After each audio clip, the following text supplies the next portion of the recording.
Hi, magandang araw po ulit sa inyo. Magandang umaga at madaling araw sa inyong lahat.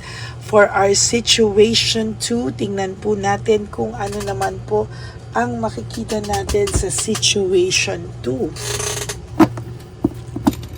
Ayan.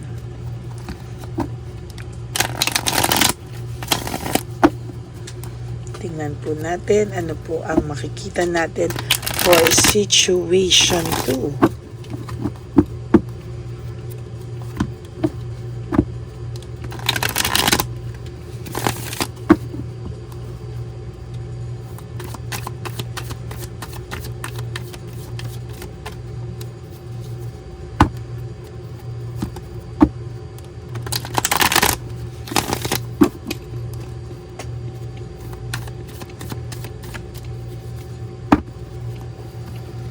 Pili po tayo ng 10. Sana po bago kayo pumunta sa situation 2 ngayon ay napanood nyo na po ang ating situation 1, ha? Kasi para po aligned, mas maganda po pag pinanood nyo yung situation 1, 2, 3, ganyan. Okay, 1, 2, 3, 4, 5,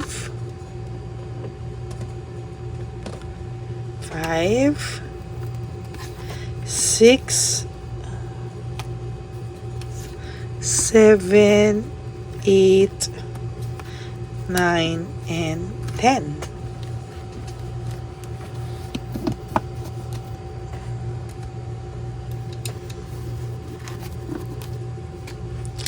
Tapos, pili naman po tayo dito. Balasahin natin mabuti para alam nyo po na hindi ito, na ito ay naibalasang mabuti para sa situation 2.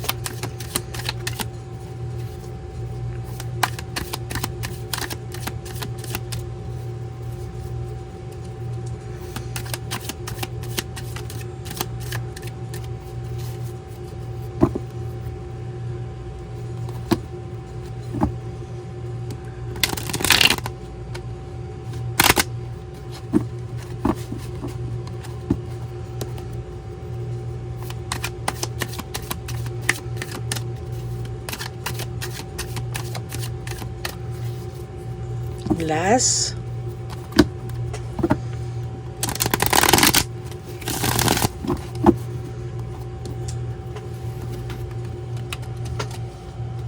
Okay.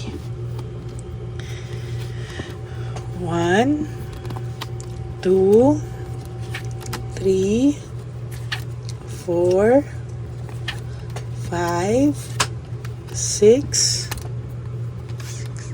7, 8, 9, and 10.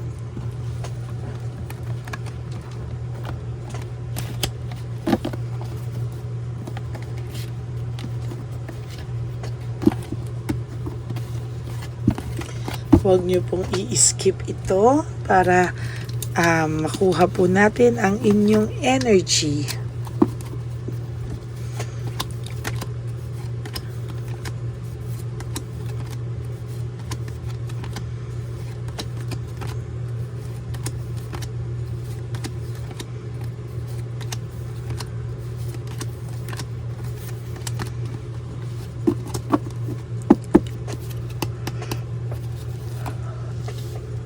Broken family, shattered dreams, malamang itong person nyo naman po ay sinira po ang inyong marriage or relationship, no? Naging masaklap po yung inyong paghihiwalay. Sa nakikita ko, merong nadamay na pamilya, no? Broken family, parang nadamay po yung mga partido. At talagang meron po akong nakikita dito na somehow medyo naging magulo and may mga barangayan akong nakikita. Ayan, parang medyo naging sobrang rude po, no? And meron na rin po akong nakikita dito na somehow itong person nyo ay may ginagastos ang iba, no? Parang masyado po siyang naging para po siyang masyadong naging materialistic, or hindi po siya actually nagbibigay, nga po siya yung person po ng person nyo or the third party ang medyo ginagastusan po, no? Sa sitwasyon po na to ay sa nakikita ko po ay medyo naging utu-utu po ang person nyo dun sa third party, no? Meron po siyang naglalabas po siya ng monetary or pera para po masustain yung kanilang relationship, no? Ito po ay medyo impulsive, no? Hindi po pinag-isipan, bigla na lang po siyang tumalon, bigla na lang po siyang nakaramdam ng nawalan siya ng spark sa'yo. Parang naging masyado po siyang masakit magsalita sa'yo, at talagang sa nakikita ko po dito, hindi niya po kakayanin, hindi niya po kakayanin talaga totally, no? Na hindi makapagsalita ng masakit sa iyo, ikaw ang sisihin, ikaw po talaga ang sinisisi niya just to justify. Oh my God, the tower, no? Sobrang gulo po ng kanyang buhay ngayon, sobrang gulo niya po talaga ng buhay niya, disaster, distraction, broken pride, shattered dreams, lahat po, no? Mararanasan po ng person nyo ito, no? Kung bakit siya biglang nanahimik ngayon or bigla ang sakit-sakit pong magsalita nito, kung ano pong masasakit na hindi mo na malunok ang mga sinabi sa'yo, pero ngayon parang naaano ka, anong nangyayari, distracted ito, baka dahil tahimik siya ngayon, hindi siya nagpaparamdam ngayon. Meron po akong nakikita dito na somehow ay meron pong mas deeper meaning, no? Naiisip niya rin po lahat ng ginagawa niya sa iyo at nagawa niya sa iyo, ngunit dinadaan niya po sa galit. Gina-justify niya po yung mga nararamdaman niya, and somehow gina-justify niya po bakit daw, no? Bakit daw biglang ganyan ang nangyari sa inyo, no? Parang ikaw ang sinisisi niya, ugali mo yung sinisisi niya, pamilya mo, nadamay na, sinisisi niya din, no? There is this emptiness, no? And dependency sa iyo ngayon na bakit nagawa sa akin ito, no? Bakit ang pakiramdam mo, hindi mo akalain na kaya niyang gawin itong mga bagay na to, na somehow para na po siyang naging demonyo sa paningin mo, no? Sa nakikita ko po is nagkaroon po kayo ng group conflict, no? Parang ang pakiramdam niya po ay ikaw ang sinisi niya sa lahat, parang wala na ikaw ginawang tama, tapos siya parang lahat ay tama, no? Sa nakikita ko dito ay may mga gulo, no? Kampihan sa bawat partido, or sometimes nakikita ko din dito na pwedeng meron din, for some of you, meron din pong sayo kampi ang pamilya, no? Meron po ako nakikita dito na iba, kinakampihan yung kanilang partido, pero meron din po akong nakikita dito na kinakampihan din ng mismong partido ng inyong partner, no? Sa nakikita ko din po dito ay medyo marami pa po kayong pagdadaan ng dalawa. Ang pakiramdam niya po ngayon is dinadivert niya po lahat sa pagalit, dinadivert niya po lahat sa galit, at hindi niya po alam kung ano po ang mga susunod. Status ko po siya, he or she is just going with the flow. Hindi niya po alam, nag-go with the flow lang po siya. Ang dami rin po niyang unresolved issues and emotional baggage. Isa pa po sa issues niya ngayon ay yung too much living beyond means niya, na minsan hindi niya na kaya, ginagastusan niya pa rin po ito just to sustain the relationship, no? Para piliin siya, dahil po sa nakikita ko po dito, yung third party niyo po ay meron din pong person, no? Meron po ako nakikita na meron din po yung inyong person. Yung person nyo po, yung third party nyo, yung third party may person din siya, so medyo magulo, no? Kaya ang daming unresolved issues. Ang talo po talaga dito ay ang person nyo, no?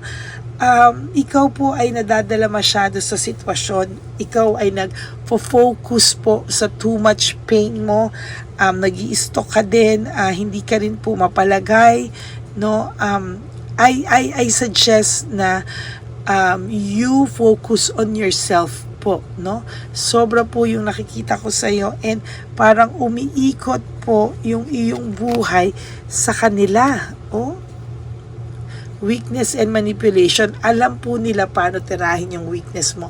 So sa social media, magpapakita siya, maybe the third party, magpapakita siya ng masaya siya, happy siya, no? Parang magpapakita po siya ng hindi ka kawalan sa person mo.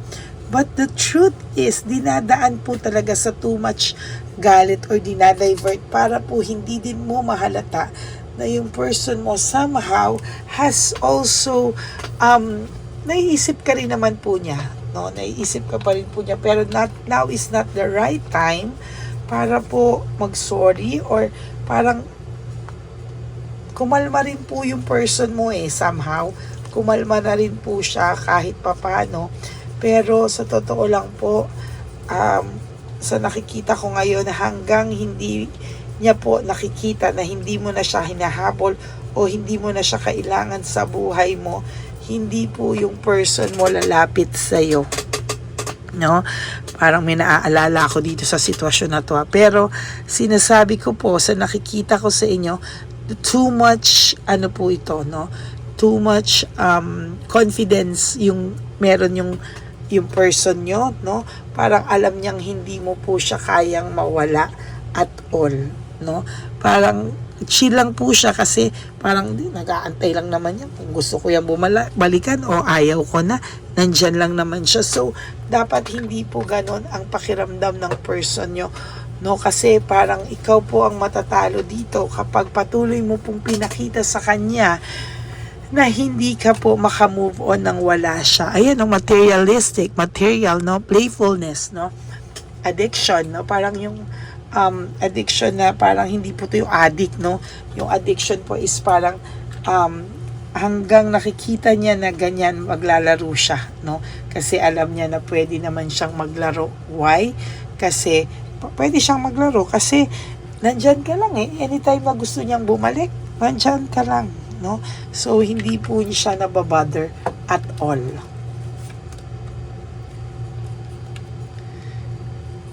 Meron din po siyang nararamdamang anxiety, lalo na po kapag nararamdaman po ng person nyo na nauubusan po siya, parang nawawalan siya ng money, or okay naman po yung trabaho niya pero somehow nagkakaroon din po siya ng mga intriga, no, sa kanilang opisina, or kung saan po siya naiintriga din po siya ng mga tao, no? Kaya most of the time ina-isolate po niya yung sarili niya sa mga tao because ayaw niya pong mapag-usapan siya. There is this rebellion. The more mo po siyang tinitira or the more mo po siyang hinahabol, pakiramdam niya, the more po siyang magre-rebelde. Hindi mo po makikita talaga kung ano po yung kanyang pakiramdam. Hindi mo po talaga maiintindihan, kung ano po ang mangyayari sa kanya sa mga susunod. Parang lalo ka po nitong lilituhin, lalo po siyang tatahimik, lalo niya pong i-isolate yung sarili niya sa'yo, at lalo po siyang magre-rebelde pag pakiramdam niya po ay hinahabol mo po siya. Yan, no? Hindi niya po makikita lahat ng sakripisyo mo, lalo lang po itong magmamatigas, ha? Tandaan niyo po yan. Lalo po yan magmamatigas kapag ganyan po ang inyong pinapakita, no? Kung akala mo po hindi niya nakikita na hindi mo siya hinahabol, no, nagkakamali ka. Overwhelmed po siya, disorganized, loss of balance. Pakiramdam niya po wala kang balance, disorganized ka sa buhay mo ngayon at overwhelmed ka pa rin because of him or her, no? hindi niya po naiisip yung kawalan mo, hindi niya naiisip yung value mo kasi he or she is too confident, no? Masyado po silang kampante. Hindi po nila alam na pwede ka ding mawala sa kanila at pwede ka rin magkaroon ng sarili mong buhay, no? Ang nakikita po nila is hindi mo kaya na wala sila sa buhay mo. So better ibahin mo po yung tactics mo para po hindi maging ganito, no? There is lack of direction, conflict. Wala pa po akong nakikitang malinaw na direksyon na pwede niyong puntahan. Kung hindi sa ngayon, kailangan mo pong tumahimik, kailangan mo pong mag-refocus. No, wag mo na po silang i-stalk, wag mo po silang bantayan. Hayaan mo, let them go. Let them do their thing. Bahala po sila. Wag ka pong malungkot. At i-focus mo po sa sarili mo yung mga bagay na pakiramdam mo po ay mas kailangan mo pa po i-focusan. Like, ano po ba yung mga iba mong obligasyon? Ano ba yung iba mong gustong gawin for yourself? Huwag po panay ang focus sa kanila. Stop stalking. Stop stalking. Sabihin mo po sa mga kaibigan mo na nagpapadala sa iyo ng mga pictures, ng mga social media, stop. Wala na akong pakialam simula sa araw na to. I will focus on myself and I will refocus on my life. No? Hayaan mo po, gusto mo po ba na umikot yung buhay mo dito? Na wala ka nang ginawa kung hindi panoorin sila, istokin sila, tapos ang emotions mo ay based na lang kung ano po ang makikita mo sa kanila?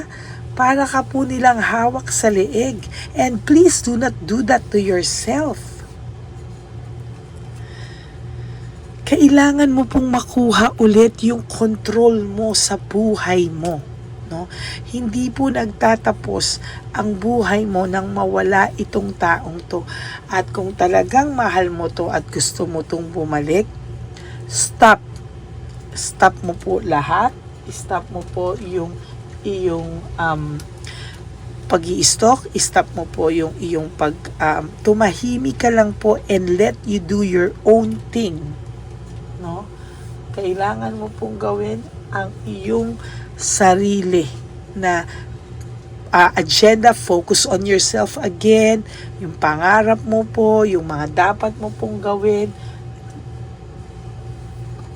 Yan, no? And then you have to forgive yourself, no? You have to forgive. You have to recover from this. You have to forgive yourself and start moving forward. Moving forward, no? Leaving everything behind, no? Hindi ka po sa buhay mo kung palagi ka pong mag-i-stalk, palagi po yung mga kaibigan mo magsasend sa'yo. Stop. You better stop. No? Para po ma-realize niya na, ay, naka-move on siya nang wala ako. Ay, nag-move on na siya, hindi niya na ako kailangan. Makaramdam siya ng konting takot. Mabawasan po yung kanyang confidence. And makita niya yung failure and defeat, yung pagkatalo niya.